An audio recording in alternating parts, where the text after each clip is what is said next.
Perkenalkan, nama saya Sulastri dari STAI Yapata Al-Jaun Bandung. Di sini saya akan mempersembahkan sebuah video praktik mengajar pada mata kuliah pembelajaran agama Islam untuk anak usia dini. Saya peserta PKDP 2025 PTP UIN Sunan Gunung Jati Bandung. Bismillahirrahmanirrahim. Assalamualaikum warahmatullahi wabarakatuh. Waalaikumsalam warahmatullahi wabarakatuh. Ya, alhamdulillahirrahmanirrahim. Hari ini kita bisa bertemu kembali di mata kuliah pembelajaran agama Islam untuk anak usia dini, ya, di pertemuan ke-12. Sebelum ke selanjutnya kita berdoa dulu. Berdoa dipimpin ya, boleh? Dipimpin siapa yang memimpin doa?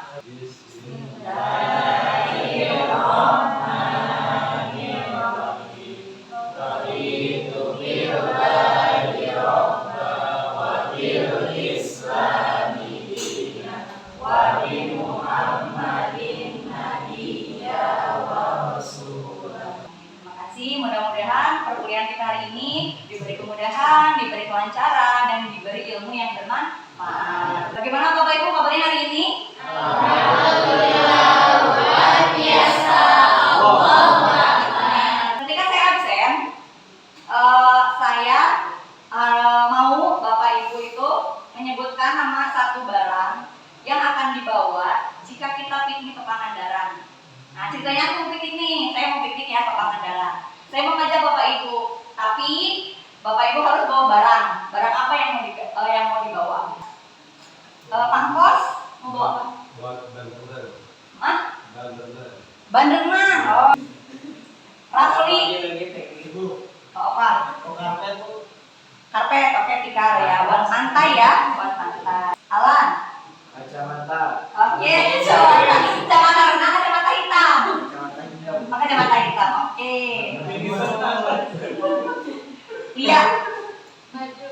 Baju apa? Baju renang? Baju apa? Baju apa? Oh, baju ganti ya. Zainuddin Falok. Bawa tenda Ibu. Apa? Bawa tenda. Tenda. Cerita. Oh, berarti nggak akan nginep di hotel. Jadi Zainuddin Falok mau di tenda aja, ya. Tapi nggak di hotel ya, nggak. Boleh. Ibu Dahlia, izin ya. Sakit ya? Ibu Cici, sakit juga ya. Sebelum ke materi yang hari ini, materi minggu kemarin. Nah, materi minggu kemarin kita belajar apa? Tentang urgensi pendidikan Islam anak usia dini. Oke, tentang urgensi pendidikan Islam anak usia dini. Urgensi itu pentingnya. Apa sih pentingnya pendidikan Islam untuk anak usia dini? Apa urgensinya? Yang pertama pembentukan karakter seperti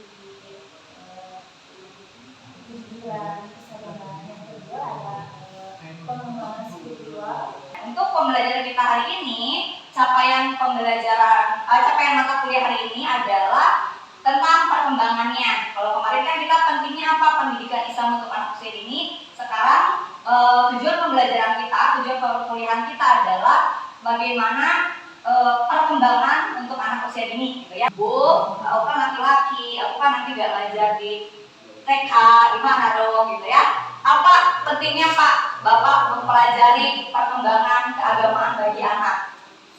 Penting tidak? Coba untuk bapak-bapak ya, coba. Penting nggak Pak mempelajari perkembangan untuk anak usia dini? Penting. Kenapa? Kan sebagai pendidik harus tahu sampai mana perkembangan anak yang dari itu terkait dengan pembelajaran agama. Iya. Meskipun anaknya usia dini ya Pak ya, usia dini kan sekitar 3 atau 4 sampai 8 tahun. Tidak untuk pikiran kita juga sebagai bapak-bapak juga penting gitu ya mempelajari perkembangan keagamaan untuk anak usia dini. Yang selanjutnya saya akan menayangkan sebuah video.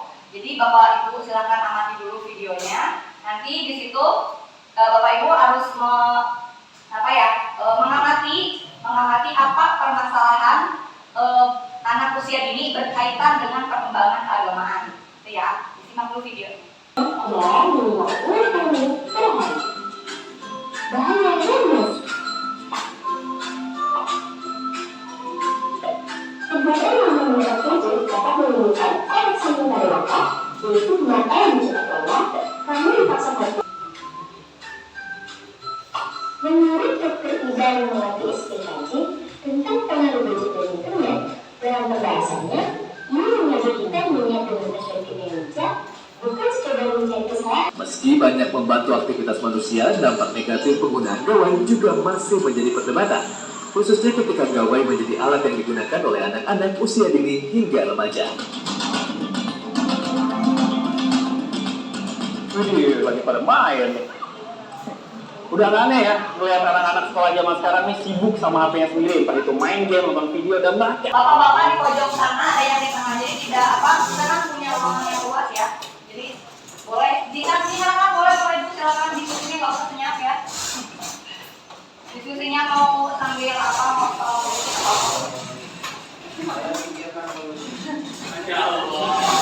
boleh sini.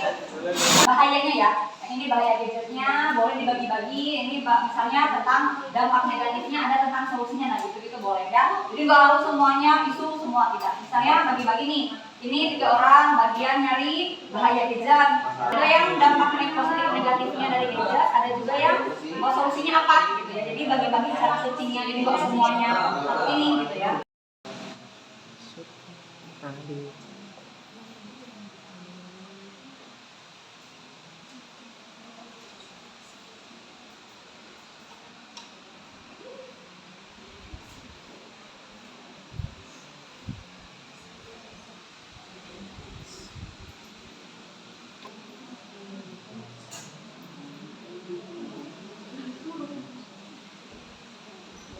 Semangat, disilakan dimulai dari kelompok berapa? Kelompok 1 dulu. Sekarang satu dulu.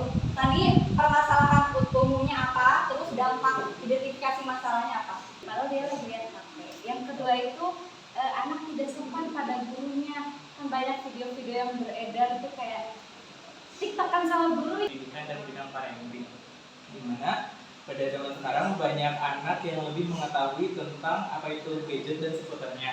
Berbeda halnya dengan zaman dulu di mana anak-anak lebih mengetahui tentang agama. Nah, ini menjadi salah satu pergeseran nilai moral, khususnya dalam nilai agama, yang Pertama, bila anak tidak mendampingi orang tua, anak akan terpapar dengan aplikasi-aplikasi yang Kita harus membimbing anak usia dini pada masa golden age-nya, tapi kita dihadapkan dengan problema digital saat ini gitu. Nah, itu problem besar saat ini gitu ya. Di mana golden age itu kita harus cari nih solusinya. Apa sih saran ibu bapak di sini ya untuk orang tua di luar sana yang mereka tuh ingin sekali melepaskan anak dari gadgetnya, menjauhkan anak dari gadgetnya. Nah, sekarang boleh didiskusikan kembali solusinya. Mungkin Bapak Ibu tulis di sini aja sarannya, solusinya apa? Boleh ditulis di sini ya. Nanti hasilnya dikumpulkan gitu ya. Jadi saya berikan kertasnya, Bapak Ibu tulis di sini sarannya, solusinya apa saja, nanti hasilnya dikumpulkan kembali. Seperti itu ya. Solusi yang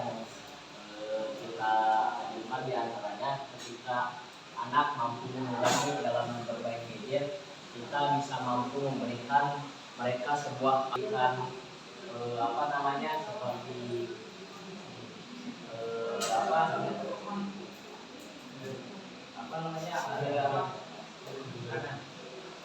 bisa melibatkan sekolah dan juga lingkungan sosial.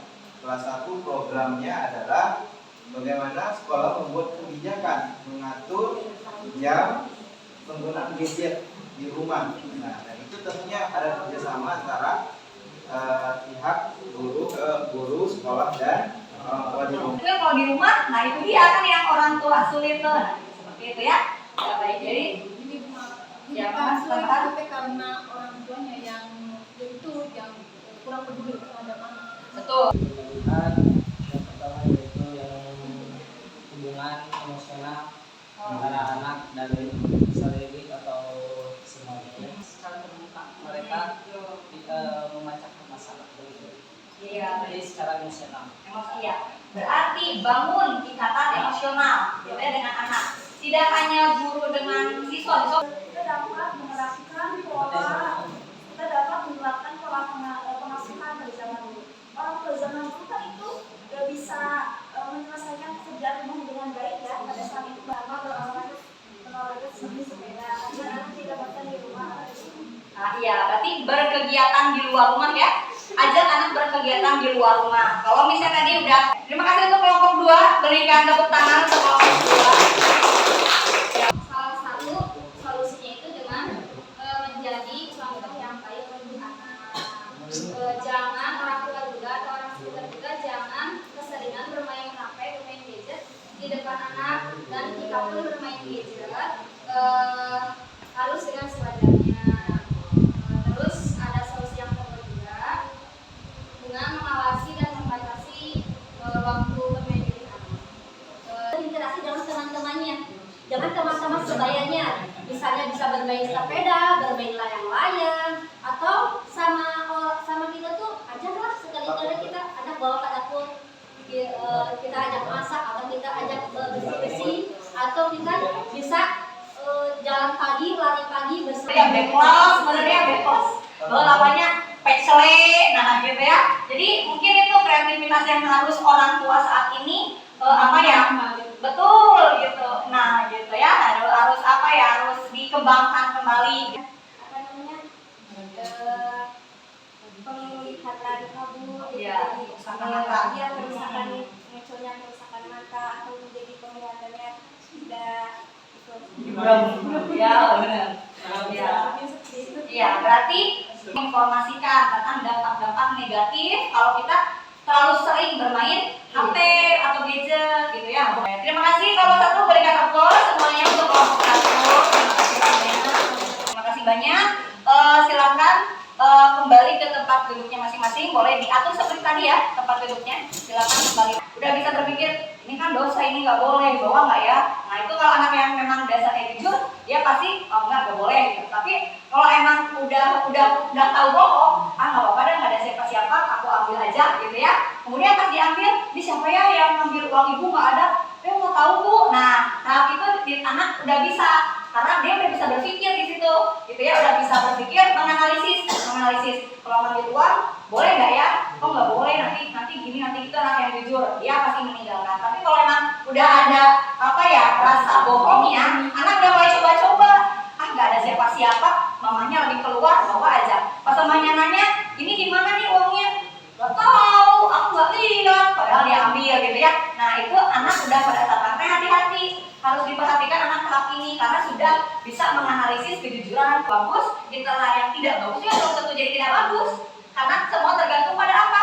Eksternal gitu. Jadi jangan khawatir tuh kalau misalnya nggak ada ketulus naem, nggak cute keluarga Abimah, jangan berkecil hati karena semua ada. Dan ini faktor yang terakhir yang kita bahas, media, alat, bahan yang digunakan untuk bermain. Nah ini yang tadi yang kita bahas, yang kita jadikan isu permasalahan tadi ya, bahwa media itu menjadi yang bisa menyimpulkan untuk yang didapat insight yang didapat pada perkuliahan hari ini.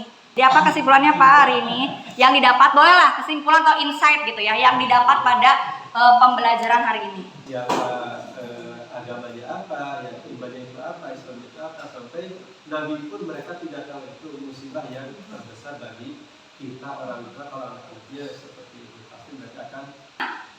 Silakan dikerjakan kuisnya yang sudah saya bagikan linknya di grup gitu ya, silakan dikerjakan di HP masing-masing, assessment kuisnya yang berkaitan dengan materi hari ini.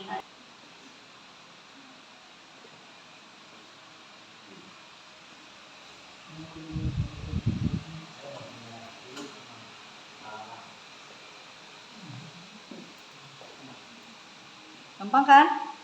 Ya timbang main game doang.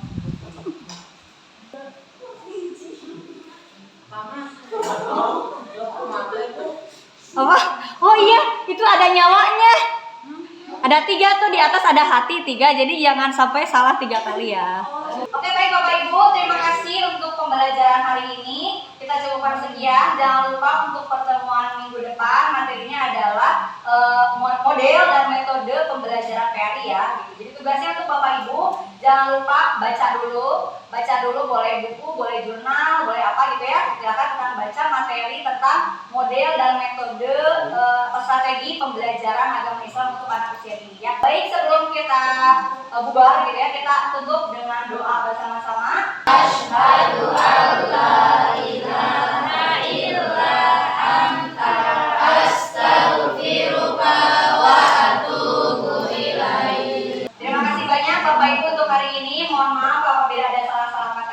saya. Mudah-mudahan apa yang saya sampaikan, yang kita bahas hari ini bisa bermanfaat bagi diri kita sendiri, umumnya bagi anak didik kita nanti ya, bagi keluarga kita. Terima kasih banyak untuk hari ini. Sampai jumpa minggu depan. Wabillahi taufiq wal hidayah. Wassalamualaikum warahmatullahi wabarakatuh. Waalaikumsalam warahmatullahi wabarakatuh.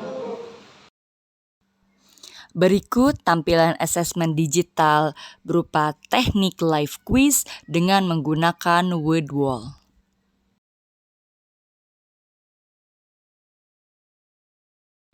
Dan berikut hasilnya. Thanks for watching.